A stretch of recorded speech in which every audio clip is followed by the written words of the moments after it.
I walk down to the shore where the river bends around the town, where two long roads run parallel but never seem to settle down. On one side people gather with their banners rising in the sun. On the other side a different crowd insists their truth is the only one.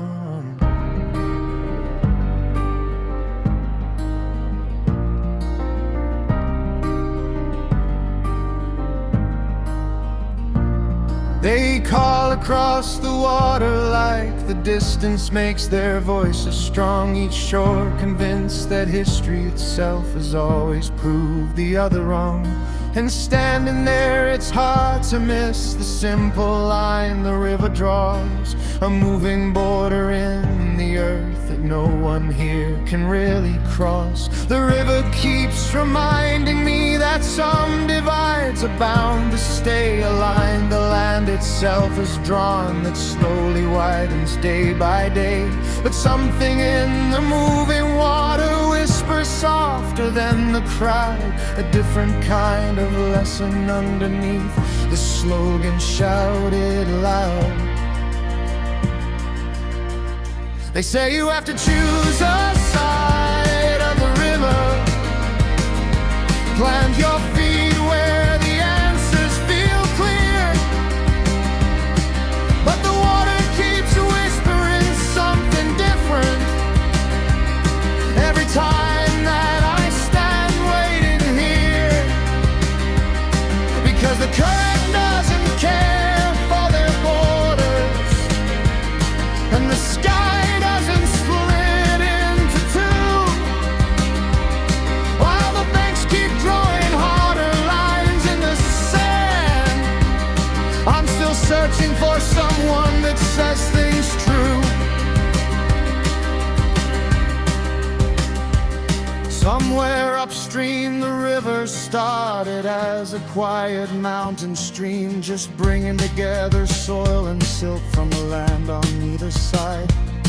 But here downstream each shore has built a story about how the other side's wrong.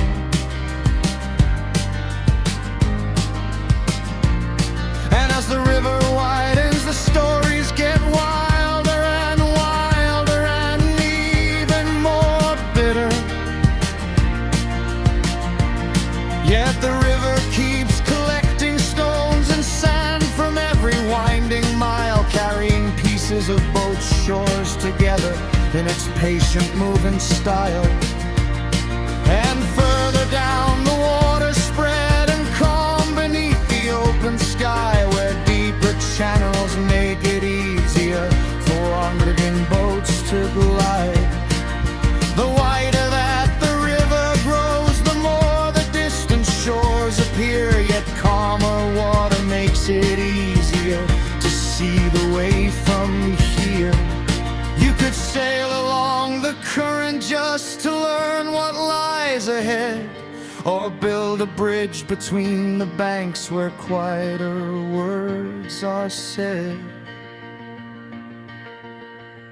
They say you have to choose a side of the river, plant your feet where the answers feel clear, but the water keeps whispering something different every time that I stand waiting here, because the current doesn't care for their borders, and the sky doesn't split into two, while the banks keep drawing harder lines in the sand. I'm still searching for someone that says things true, but instead they stand and shout across the widening divide, throwing slogans through the wind that scatters somewhere in the tide. By the time those words arrive, they're tangled echoes in the air, half-remembered accusations nobody can really hear. And some have started warning that the boat should never leave, and some have started saying bridges only help to see. So the